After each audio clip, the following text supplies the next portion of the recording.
السلام علیکم ورحمۃ اللہ وبرکاتہ۔ اسلامیات کلاس 8 باب صوم صبر و تحمل صبر صفحہ 18۔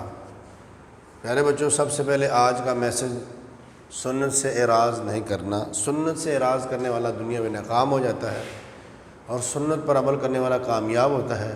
سنت سے مراد نبی کریم صلی اللہ علیہ وسلم کا طریقہ کار ہے، جو طریقہ کار آپ نے ہمیں بتایا ہے۔ کھانا کیسے ہے، پینا کیسے ہے، ماں باپ کے ساتھ ادب کے ساتھ کیسے بولنا ہے، چھوٹوں پہ شفقت کیسے کرنی ہے، نماز کیسے پڑھنی ہے، روزہ کیسے رکھنا ہے، تو ان تمام کاموں کے اندر سنت کو فالو کرنا اس میں کامیابی ہے اور سنت کو فالو نہ کرنا اس میں ناکامی ہے۔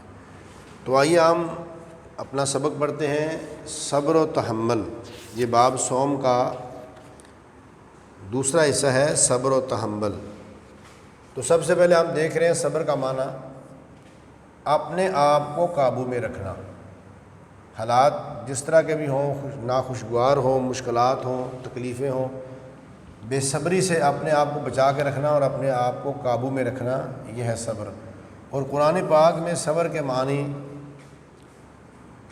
ان صورتوں کے اندر آئے ہیں کہ ہر حال میں اپنے اوپر قابو رکھنا، مشکلات کا دلیری اور بہادری سے مقابلہ کرنا، ایمان اور نیکی پر قائم رہنا، اس کو پھیلانے میں اللہ تعالیٰ کی رضا کے لیے کوشش کرنا۔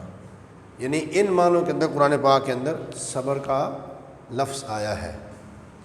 تو رہی بات آزمائش کی، قرآن کہتا ہے کہ آزمائش ہر بندے کی لازمی ہے۔ بھوک سے اللہ آزمائے گا، خوف سے اللہ آزمائے گا، مال کم دے کے اللہ آزمائے گا، جانیں کم دے کر اللہ آزمائے گا، یعنی اولاد کم دے کر، فیملی چھوٹی، پھل کم دے کر اللہ آزمائے گا۔ ان ساری آزمائشوں پر اللہ فرماتے ہیں وبشر الصابرین، جو صبر کریں گے ان پر ان کے لیے خوشخبری ہے۔ اگلی بات یہ کہ مایوس نہیں ہونا، محنت جاری رکھیں، اللہ رب العالمین ضرور محنت کا رنگ، محنت کا پھل دے گا۔ اور مایوس نہ ہونا یہ بھی صبر کی ایک قسم ہے۔ اور اترانا نہیں، تکبر نہیں کرنا۔ اللہ تعالیٰ خوشحالی دے دے، مال دے دے، دولت دے دے، عہدہ دے دے، منصب دے دے، چودراہٹ دے دنیا میں، اور خوشحالی میں اپنے اوپر قابو رکھنا، اپنے عہدے سے ناجائز فائدہ نہ اٹھانا، اپنے مال سے ناجائز فائدہ نہ اٹھانا، تو اپنے آپ کو خوشحالی کے اندر کنٹرول کرنا، یہ بھی صبر کی ایک قسم ہے۔